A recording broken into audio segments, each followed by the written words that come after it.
reggae and more specifically dancehall, played a critical and often under-acknowledged role in shaping the foundation and evolution of hip-hop music. From vocal styling and rhythmic delivery to sound system culture and lyrical themes, reggae's fingerprints are all over early hip-hop. Sound system culture and the birth of hip-hop. Hip-hop's roots in the Bronx during the 1970s owe a significant debt to Jamaican sound system culture. Toasting, a direct precursor to rap, evolved into MCing in hip-hop. The idea of hyping a crowd, boasting lyrical skill, and engaging in verbal battles came directly from reggae and dancehall traditions. Supercat, also known as the Don Dada, was one of the most pivotal figures in bringing dancehall into the mainstream American music consciousness in the early 90s. Supercat's track Dolly My Baby featured the notorious B.I.G., then still known as Biggie Smalls, in his first ever appearance on a recorded single, alongside Puff Daddy. The track fused dancehall rhythms with East Coast hip-hop lyricism, laying a blueprint for future genre crossover records. Supercat's collaboration was essential in validating hip-hop's engagement with Caribbean styles, not as novelty but as part of its DNA. Heavy D, KRS-One, Slick Rick, and Big Daddy Kane also exhibited reggae influence in vocal delivery and cadence. Busta Rhymes, Drake, Popcaan, Nicki Minaj, Rihanna and others blur lines between hip-hop and dancehall, carrying the torch lit by pioneers like Supercat. The rise of genres like trap dancehall, reggaeton, Afro beats owes much to the original cross-cultural synergy between reggae and early hip-hop. Reggae and dancehall didn't just influence hip-hop, they helped create its infrastructure and aesthetic.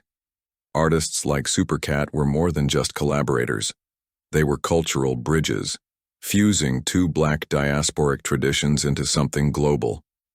By hosting Biggie on his first single and influencing Caribbean-American artists like Heavy D, Supercat ensured dancehall would never be just a background genre in hip-hop's story. It would be a co-author.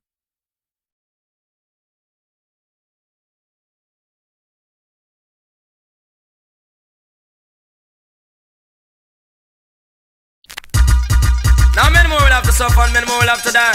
This is a question the whole world is asking and I don't know why. Oh why, oh why, oh why. Come again, follow me now, speed up. I'm not sure anymore, who is knocking at my door. All the faces that I knew, the man is so sunny and blue. Now I man can see it in the sky. Then I saw it's already died. Me say me, oh my. Me say now I man feel it and I man I go cry. When them a go stop kill off them a superstar. Bob Marley die, Jacob Miller die. Them feel it in the sun on them those sound free. I know them want to stop and say I but dirty nigga will have to fly. Why? No man a die, miss enough man a die. No man a die, miss enough man a die. Ninja man, miss enough man a die. Say dirty Harry, miss enough man a die. Miss a second Colonel Wayne, miss enough man a die. Many more will have to suffer, many more I go die. And crowd of people say don't ask me why. And whether you swim or you truck or you fly, fuck up now the general, you know you are go die. Master God and him angel a guard I and I. You talk to I and I from Mount Zion. I'm not sure anymore, who is knocking at my door. All the faces that I knew, the man is so sunny and blue. No I man can see it in the sky. Then I saw it's already died. They say me, oh my. They say no I man feel it and I man I go cry. When them a go stop kill off them superstar. Bob Marley die, Jacob Miller die. Them kill it in the sun and them go so free. I know them want this up and say I but out the nigga will have to fly. Why? No man a dead, I miss enough man a dead. And no man a dead, I miss enough man a dead. And Ninja man go and go insure your head. And early be you better insure your head. And Mr. Second, Mr. Naturalist and insure your head. And Junior D must go insure your head. Cause the other day them do South Valley Church. Man me have to talk to me bridge in Sagalhead. Me say down in Miami where them do South Fathead. And Alton Harry me no know how him dead. Louis Left you get a shot in him head and him dead then. Live and Cliff him die as a crackhead. And Super catch a man him heavier than lead. Me a walk with ammunition and an X amount of lead. If a boy try something we a go lick off. I'm not sure anymore, who is knocking at my door. For the faces that I knew, German is a sunny and blue. Now I man can see it in the sky. Then the sun is already died. Listen me, oh my. Listen now, I man feel it tonight, man have a cry. When them ever stop kill off them a superstar. Bob Marley die, Jacob Miller die. Kill Tennessee and them go south free. I know them want this Apache, but don't the nigga will have to fly. Why? Nuff scholar bore, miss enough scholar bore. Nuff scholar bore, miss enough scholar bore. Man me come a foreign and me die up on a tour. And man me have a bed and me a sleep on the forecast. And me not just dirty nigga no more. Lay down on me pillow on me 404. And a flat on me chest and dunk on me floor. And kick me window, heart test me door. If a boy shake me window, me say skull it a go bore. And so if a cat say me not talk no more. And this is a Link Up Radio exclusive interview. Now that we've got the entire tri-state area listening, also the World Wide Web, www.linkupmedia.com, let's find out who we've got on the phone lines right here. Link Up Radio 93.5 WVIP and Hot 102 in Jamaica. Mr. Mirage, how you doing? Bless up, Squeeze, bless up. I'm on say heal the king in glad tiding and fireborn racism and heal all that is living, heal all that is living, Definitely, folks. Just in case you don't know who Mr. Mirage is, a.k.a. Super Cat, is right here on, of course, the Link Up. Not for the first time. He has been on our radio program several times. But, of course, by now, a lot of you have heard so many things about so many infractions and all of that stuff. We thought that it would be proper and, of course, of journalistic, professional nature to have that man right here on Link Up Radio telling the folks his side of the story and exactly what's going on with his life right now, ever since I heard quite a few things last year that took place. Mr. Supercat, I just want you to reiterate what it is that took place last year right here on Link Up Radio and exactly what's going on right now with your life. We already know you're doing big things musically, but what's going on personally in your life right now? Well, Squeeze, a whole heap of thing, it's a big story. I have to give Jah the glory, but I have to call people like the great Squeeze to let the friends and fans and your condition understand, because there's a lot of people out there that said, they're looking to see us forward in the ring doing the work which we missed the fans them for so long, and we have to be putting up with a lot of things that is pushed on us by the system, which there's a corrupted part of this business that we are involved in called showbiz, which is in the reggae business, and we the artists been suffering with it for so long. But anyway, I want to declare to the fans them, let them know what is going on with Supercat. Basically, what it is, Squeeze, is that Supercat been coming out of Jamaica with this reggae, dancehall, original thing, we come way back from the days of Yellow Man, Josie Whale and all of that come right up. Well, while I was signed to Columbia Record and was there with my great friend Shabba Rankin and them guys doing great things, for a minute there, then we walk away, Squeeze, and try to do our own independent thing. Right, and of course you get a fight. Yeah, well, because, away from Bob Marley was getting the same fight, God bless him soul, and when I was a little youth, sitting down watching him roll him spliff where him call them Ziggy, and I hear him say, he was talking to Never Will Obey, and him say, I take a trip go up to Europe, And I said, so the mama after the music, So I go do I next best. I farm gang. I go stop work for them man there because it look like, say, he just pay a rocket or reach in eye pocket. And him say, I go America and I put on eye cap. Which sometimes they are the young, I didn't even know him at all about cap, because it was a long way before we learn about publishing. Yes. Every man I look around and say, but the judge not change him cap. The judge still have on the same leather cap. So what the judge mean him go America and put on him cap? Which cap? Well, God bless Early B Soul, who was the man with several level amongst us coming from Boys Town. So listen, man, and listen to Jed at about cap, man. The American publishing company. Yeah, just for those who don't know out there, ASCAP is one of the leading publishing companies here in the United States who do so many things, good and bad, by artists. Go on. So when we learn that, we say, okay, well, I Supercat been traveling the world for a long time because God bless the music and him say singers and players of instruments shall be there and the government shall be upon our shoulder, which is written in the great book, the Bible. And when I learned that on the music side to start travel abroad, I see Squeeze many times I play up in a Whitehall, up in them place there, jump sound like the great Playmate sound. So I know you jump it long time in a dance hall, so them can't tell me nothing, boy, you never squeeze rhythm in a dance hall. I know you squeeze a whole heap of thing before you get up there, musically. Now, see, this is where it reached now. In 1996 of the summer, I was here in my basement with my manager, Mr. Late Great Fred Dana, who passed away, a man who I keep that thing in Amazura to give him his respect, because as a white man working amongst me, and we are black people coming out of Jamaica, the Caribbean, we don't want to have white people working amongst us. And when they passed away, if it was the act of God, which it wasn't, we would have to give them their respect so that people don't look down on us when we have people of other race and other class working amongst us. We want to show them that we are people of class.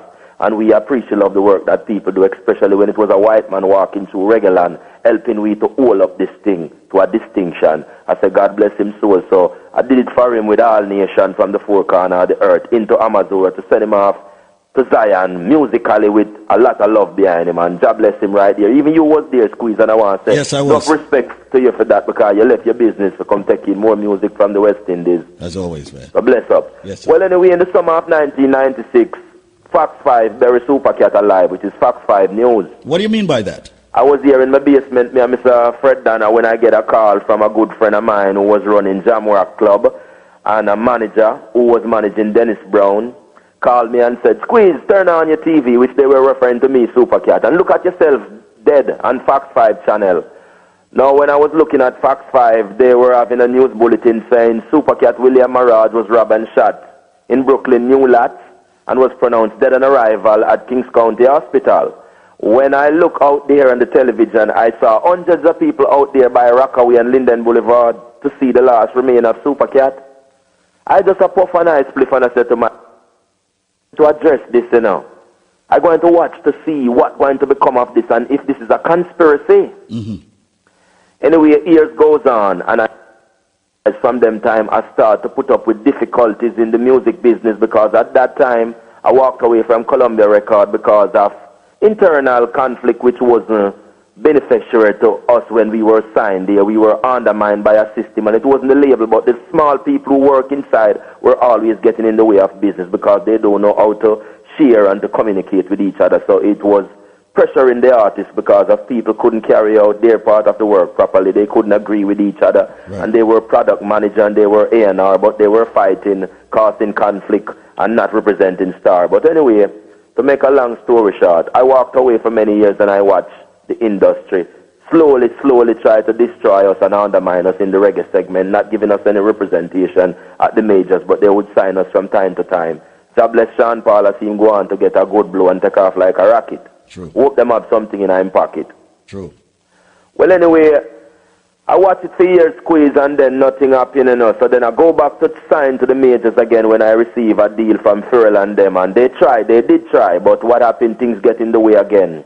And it did not work out. Well, when I signed to Pharrell, I was here waiting to see things happen, and Pharrell then was tied up with a lot of work. You mean Pharrell, the R&B / rap artist? Yes, right? that artist there. Okay. I see that they have a lot of work, so they wasn't paying Supercat at the time of day. And I'm not here to walk behind anybody. I will walk beside you, I will walk around you, and I will work with you, but I'm not going to walk behind you. True.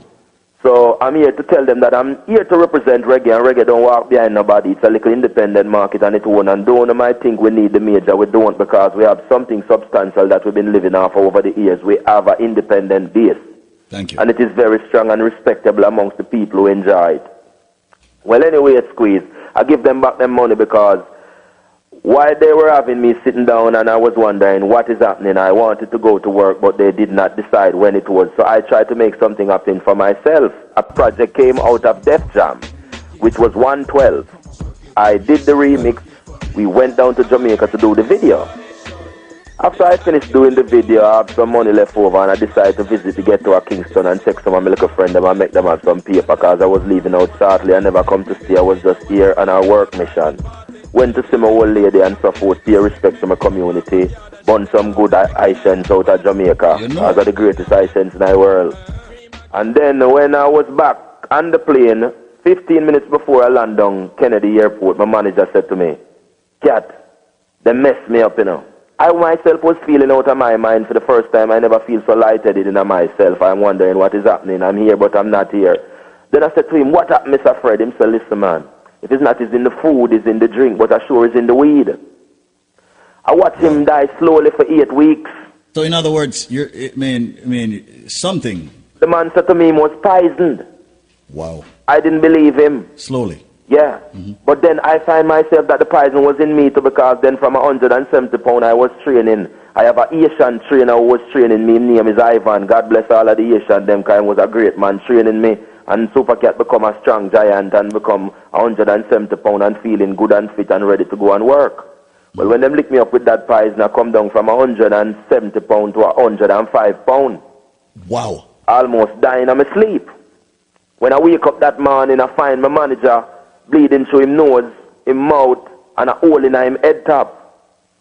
Because the poison that him get, when they play, him telling me that him feel something walking from him ankle, up to him foot, up to him hip, up to him waistline, till it come up to him side, go up to him shoulder, then I see it bore a hole in his head.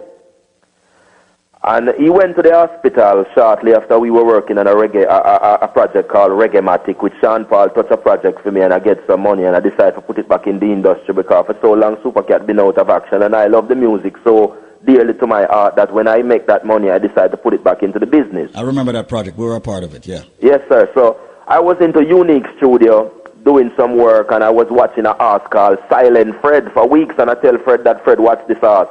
Well, the day that As Fred, in race horse, right? Yes, the race horse named Silent Fred. Well, the day when Silent Fred win, Snakey as an engineer from Prince Jammy's studio was there with me as a witness. Norris Webb, my keyboard player from City Heat Band, was there with me as a witness. Goldfinger win the first race that day. I tried to call Goldfinger from Long Island to tell him that that horse is going to win, set some money on it. Well, I didn't find him. He was in Jamaica. Snakey said to me, Cat, how you know these things? I say, handicap horse, you know, so I know when they're going to win. And my selector, which is Juki, who play in Amazura there when we did that thing for Mr. Fred, I give him $100 and say, go down to the OTB and put this $100 on this horse named Silent Fred Juki. And if this horse win, remember I tell you that Fred is going to be dead. He said, why you must say that? I say, I am a man that reads sign and rake. 15 minutes before I give him that $100, Fred was on his way down to a studio in Brooklyn, which is Ed Robbins' studio, to pay this guy called, this guy name who used to sing for King Jammys, man. I can't remember his name, but he was going down there to pay this artist who was on the Reggae-matic project. Okay. Well, Fred called me from Hempstead Lake and said, listen, Cat, I'm not going to make this trip because I blackout on the way. I almost kill people. I have to drive over upon the soft shoulder and I don't know what happened, but I'm going to park the car at home and I'm going to check myself in the hospital because I went there twice and they said they see nothing. So I'm going back the third time. While he went there the third time, he was going to pay Anthony Malvo, to get the name right. Yeah.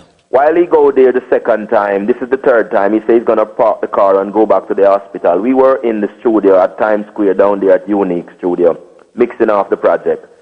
Well, when he get to the hospital, he called me from the hospital and he was in the background and he was upset because the doctors and him were fighting. They wrestled him to admit him because he was saying to me, Cat, them saying that them see tumor and all kind of thing, and I come here 2 times and they did not see anything. I said, what you talking about? And he said, they want to admit me. Well, the doctor them wrestle him, that they even go as far as break one of his hand before they could admit him, heavy sedated him because they said they saw tumor, and he was telling me that they are saying it is cancer. Well, they admit him, heavy sedated him. I could never ever speak to Fred again from that day. That racehorse win that day, that named Silent Fred, and I knew it was a rake, that Mr. Fred was going to be dead. Anyway, when I do an investigation, I pay some people to do some investigation. Them also was missing from the track here that the racing promotion filed for bankruptcy. Well, it goes on to make a long story short. I gave back Farrell and them their money because without a manager, I could not administrate business. And I, Supercat, who've been in the business for many years, has run professional business. I has never take a promoter money and never turn up. I has never taken anyone money in the business and don't deliver because I believe in good work and quality, honesty, dignity. That is my motto that I stand for in this business. Always. So basically, I watched Mr. Fred in the hospital slowly die, and over 8 weeks period he passed away. So I sent back the money to Farrell and I was here sitting down wondering what is going to become of me because without a good management in this business you cannot go anywhere. True.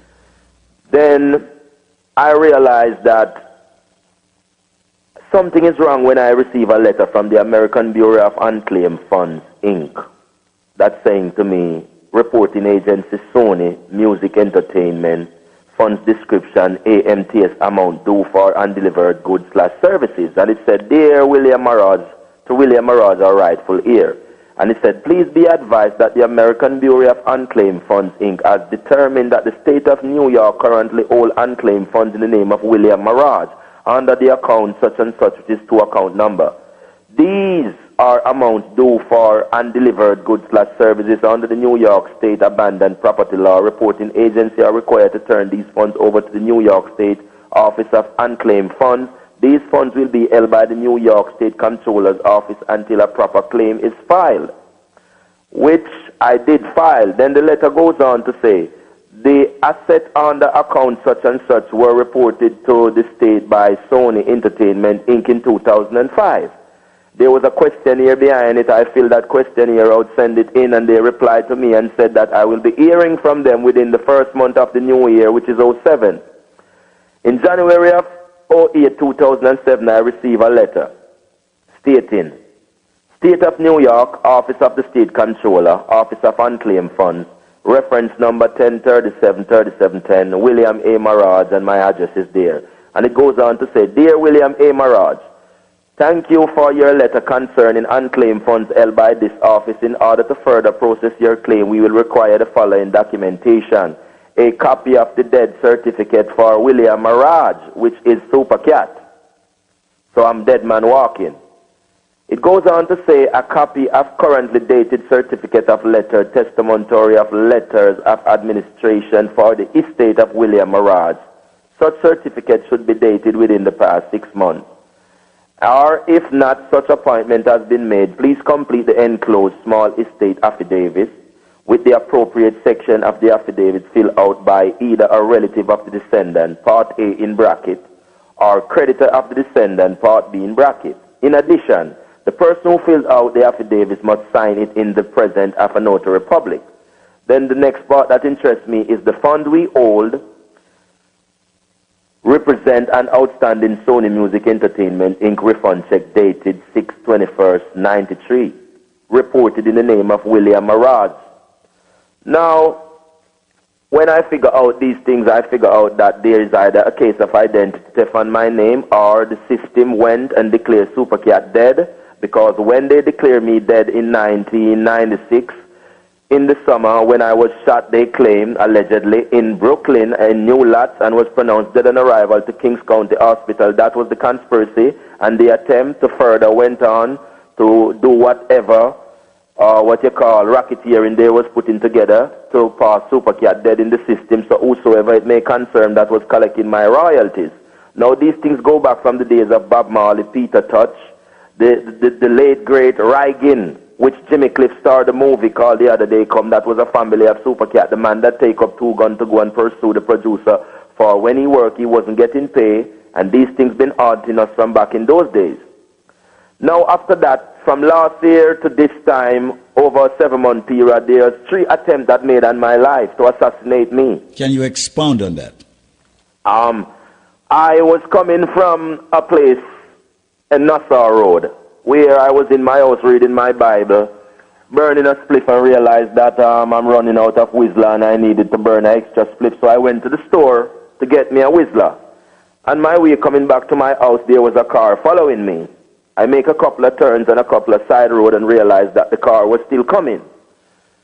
So, being in America a long time and being over the world and study how the world is run, and know that sometime when you are in jeopardy, you have to think quick. And it was in the middle of the night, like 12:30 going to 1. When I realized that the car was following me every turn I make, I was preparing myself. When I get in front of my house and the motion light turn on, I have to roll out on top of my lawn and pop it off, because I don't afraid to say I pop it off. Because I couldn't see through dark glass, so I decided to pop it off and then take off fast. A second time, a call was made from a person who I actually know asking me where I was, but because I realized something was happening, I did not take the call on my house phone. I took the call on my cellular phone. The person said, where are you? I said, I don't give out my location.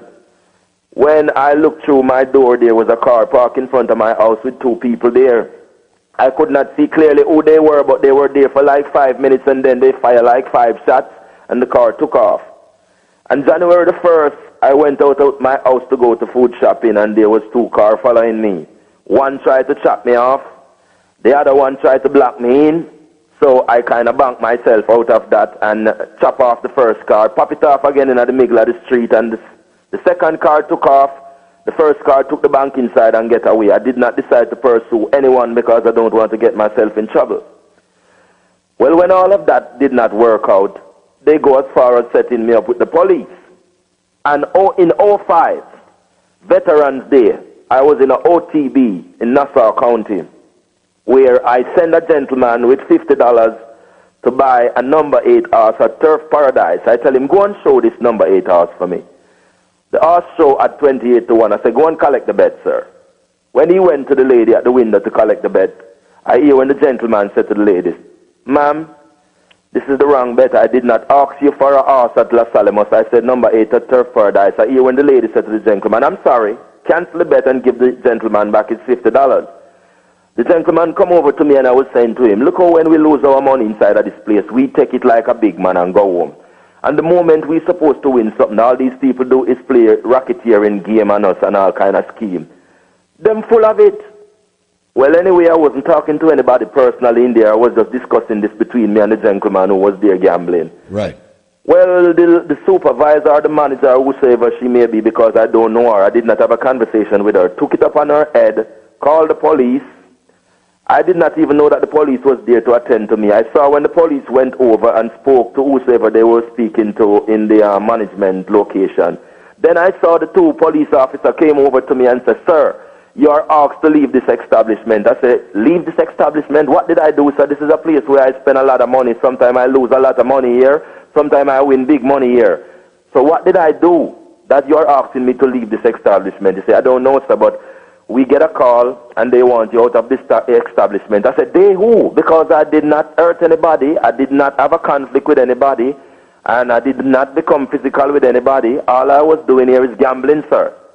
Well, I said to the officer, sir, can I give the gentleman these bets so he can go and cash these bets from me because I'm winning some money, sir, and I want to cash this thing and go home. The police said, okay, so I give the gentleman the bet and he was going to cash them. Then I see the policeman start to get blue and purple and pink and all kind of color. So my friend hold me and say, Super Cat, this don't look good. Come, let's get out of here. On my way walking out the place, the police officer, it was 2 police officers, a black-hair police officer and a blonde-hair Nazi-looking officer. Well, the blonde-hair Nazi-looking officer attacked me from back way, knocked me to the ground. I almost drop and lick out my teeth and break my nose, so I have to drop with my hand in front of me. On my way falling, I hold on to the officer's sleeve to break the fall because I was surely going to drop on my face, break my nose and lick out my teeth. So I hold on to his arm and slide down to the floor, drop with my hand in front of me. And when I force myself down to the ground, the officer have licked me to the wall, chop up my foot, put him knee on my back, have him gun to my head, and him friend back off him gun and say, boy, no. So what did you do to this officer or anybody in that place? Did you do anything? Did you touch anyone? I did not do anybody, nothing. And listen what happened now. When they take me to the station, they charge me with assaulting an officer, disorderly conduct, disturbing the peace, and another petty charge. Well, they go on to drop the assault because when we went to court, the tape show that I'm an innocent man. I was not doing anything. My lawyer was picking jury in the day of last week, one of this day when the trial went on. And I said to my lawyer when he were picking jury, I said, why am I ending up with an all-white jury and I'm not seeing anybody of my peers here? I got a Jewish lawyer and I said to him, why is nobody of my peers here? Long Island is a place of all different races and classes of people. I don't see any black people up there, sir. Why am I try as an Indian man with a whole bunch of white people? And you know there is no good Indian in America but a dead Indian, said the history of my Uncle Sam. And he said to me, because you're bad lucky. Then before that he said to me, have you seen anybody up there in the jury that sick you to the stomach? I said, that white lady there, sir, that the judge asked the question that what would she think if the establishment that sell this bet, the part of the tape that show the police harassing me and show police brutality, what would she think if they cannot come up with that section of the tape? The lady said that she would figure out that the machine in the establishment is not properly working. I said to my lawyer, this is the lady I don't want on the jury because she is already lenient with the police officer because she are already thinking that if they cannot find the part of the tape that is showing police brutality, she has already given the benefit of the doubt to the police and the establishment that it will be because of their machine is not working properly, or their tape machine or their video machine, that they would not have this part of the evidence. The OTB accepted that they tamper with evidence. The engineer that worked for the OTB came to testify that there is no way in the world that they would not have that part of the tape. Hold on a minute, Kat. Hold on 1 minute there. We are still live in Jamaica. However, of course, as you know, RTN takes over the top of the hour here in New York. And we're just going to wait until the top of the hour ends in New York. And we're going to pick it up from the person that was of disgust to you on the jury. And then you move on from that. Just hang on 1 second. Let's just get the commercial at the top of the hour here in New York completed. All right? Once again, folks, a very, very exclusive interview speaking with Mr. William Mirage right here, a.k.a. Super Cat. That it's good when ambassadors like him speak up, because sometimes we let the courts say what it is and make their decisions. But as you know, here in the United States, there's a major and outright discrimination where we try to rise to the top with our culture, whether it be reggae music or whether we be of color. And, of course, this man has done and paid his due to society when it comes to, of course, being an ambassador. Let's just hang tough for a minute. We'll come right back to you in approximately 2.5 minutes. Stay with us right here. We're still live in Jamaica. And, of course, we're going back live in New York. The individual that was on the jury when your lawyer asked you if you saw anyone that gave you any kind of disgust on the jury. When they were picking jury, there was like 14 people there. There was a black gentleman and the jury and one Chinese person. And before they narrowed down to the 6th jury, which they should have almost hit, my lawyer said to me, "Do you see anyone sitting on the bench as jury that sick you to your stomach, that disgust you?" I said, "Yes, that lady that just said, if it come to a case where the tape is missing, the part of the tape that shows police brutality, she would give the benefit of the doubt to the establishment on the basis of maybe their equipment is not properly working." I said, "Mr. whatever my lawyer name was, sir, I don't want this lady and the jury, sir. She's already crucifying me without a trial." My lawyer went to take off. The only black gentleman was on the jury and the only Asian person. I said, "Sir, why is no people of my peers is on this jury? Why am I being tried with an all-white jury?" Anyway, the judge was saying to the jury, like he was schooling them, the media does not interested in this case. Daily News and Newsday does not interested in this case. So am I saying, so what am I, an uncivilized person? I'm a reggae artist. I'm an ambassador of reggae and the culture of reggae, and I'm not just standing up for me alone, but for other people out there who is facing police brutality, because a lot of it is taking place around our community and in different places in the States. So I would have to stand up because I believe in me, and I believe that if America and the Constitution is saying all man is created equal, I think they should heed that document, because that document is full of it.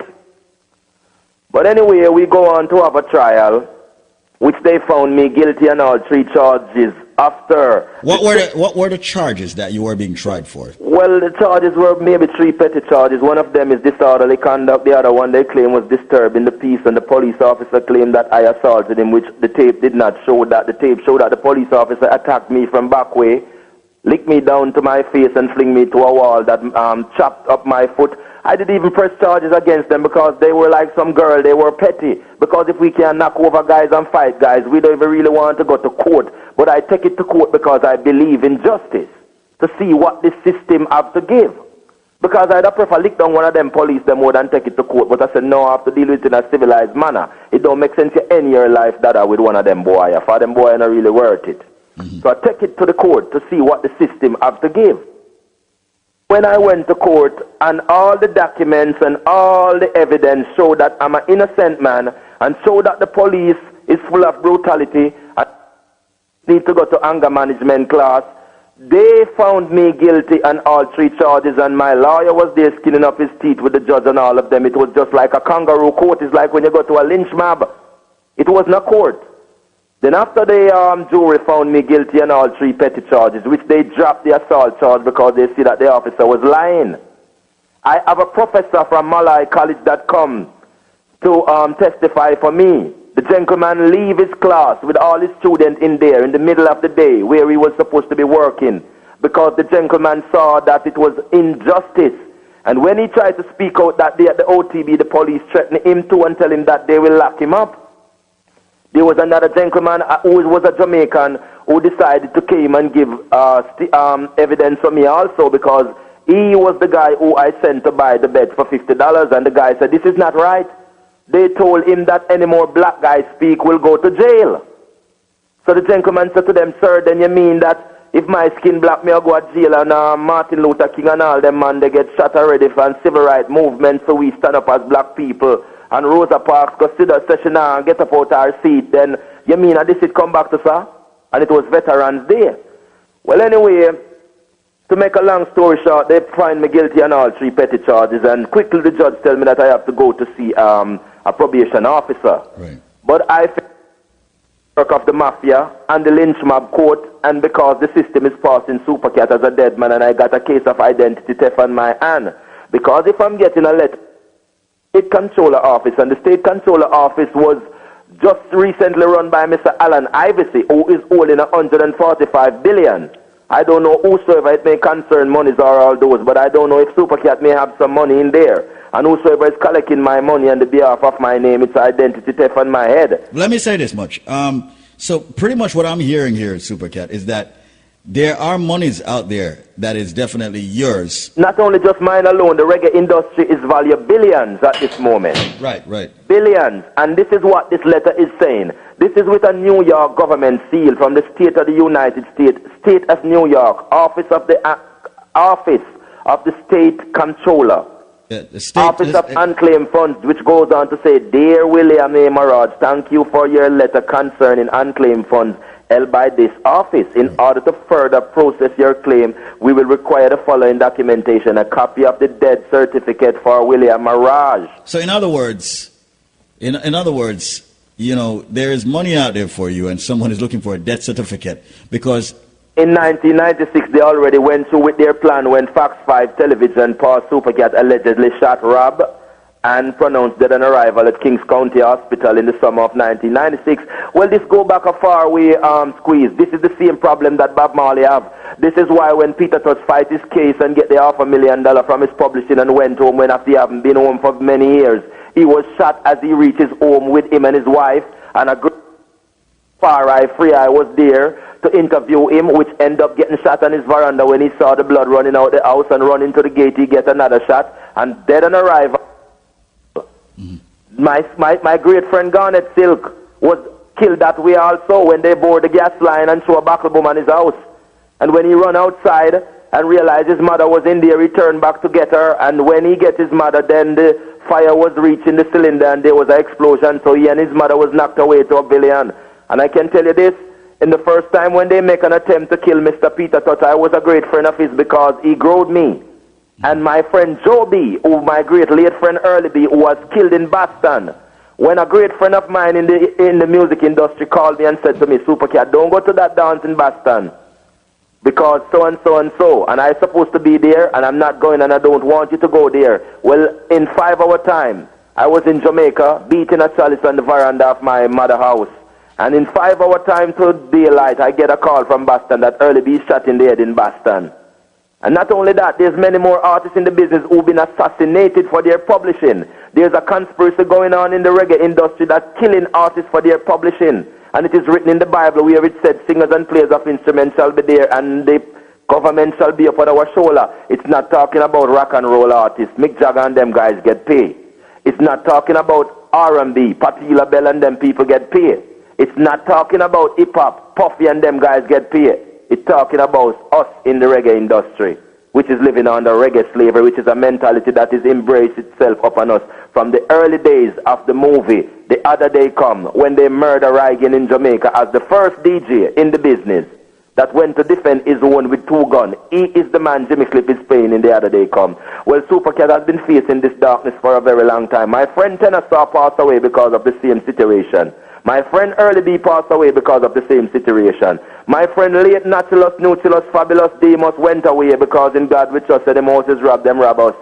For the same situation. Peter Tosh because of the same situation. Bob Marley, because of the same situation. Jacob Miller, because of the same situation.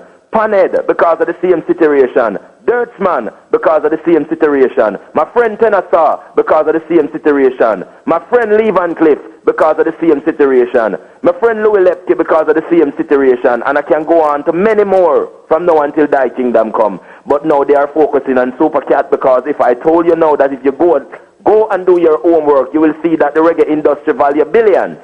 And it is unclaimed.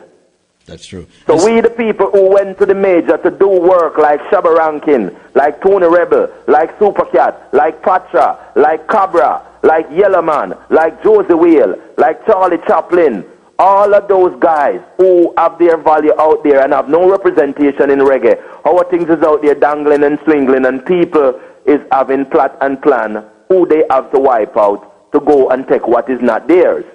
And so for a man like Dennis Brown would have to be dead, even though he was having a bad habit because of what they forced on him. And so for Mr. Gregory Isaac and them have to be suffering.